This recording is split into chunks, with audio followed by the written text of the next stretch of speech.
Cotton. Morning, gentlemen. Mr. Obadal, the Army has begun to modernize the organic industrial base, but it's still not fully using arsenal and ammunition plants. The arsenals, such as the one in Pine Bluff, are struggling for modernization funds and additional work. This underutilization is particularly damaging during a munition shortage that could impact our ability to face adversaries like China. Do you believe the Army should utilize the resources it already owns to maximize production for critical munitions?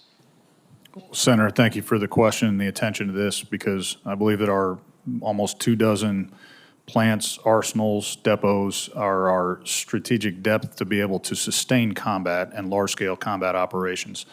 So, yes, I share your concern for the health of the organic industrial base in the Army. Thank you.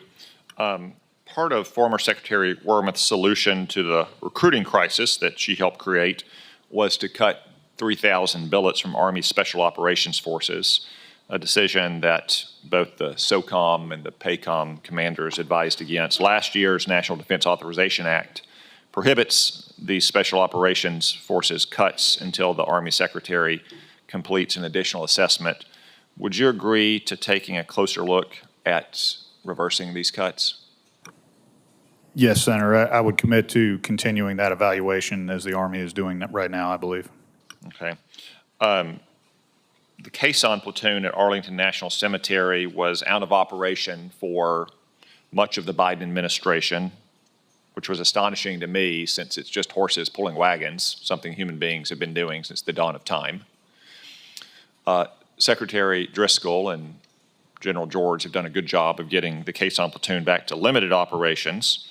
I'm very keen to see it get back to full operational capacity to make sure that our soldiers and their families promptly receive the honors they deserve at Arlington National Cemetery.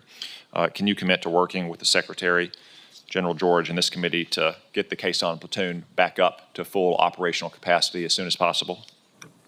Yes, Senator. I believe it to be a critical part of Arlington National Cemetery, and I understand that there have already been big strides made in professionalizing this program. I would commit to continuing to monitor that and advance it.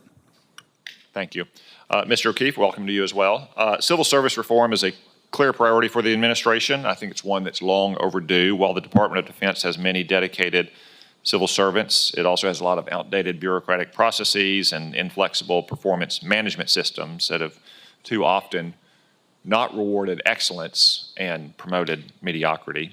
In late January, the administration issued guidance for all agencies to conduct a 210-day review of which positions could be reclassified as scheduled career policy positions to give the President and the Secretary more ability to manage the civilian workforce.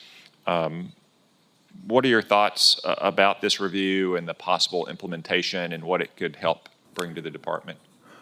Senator, I do think it's overdue to take a look at the authorities that apply to the national security and defense civilian workforce. I think this is a useful exercise. And of course, the civilians will continue to be a critical component of the DoD workforce, and they have been for many years now.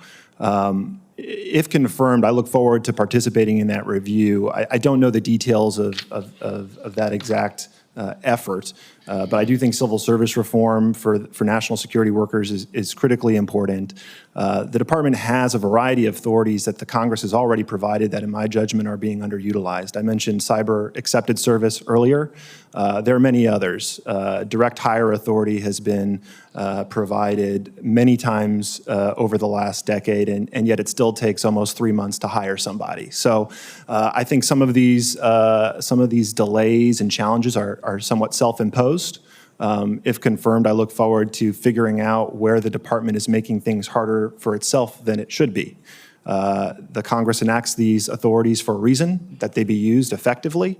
And if confirmed, that's sort of one of my goals, as I mentioned in my opening statement, is taking advantage of the many authorities that the Congress has provided, as well as implementing the directives of the President in this area.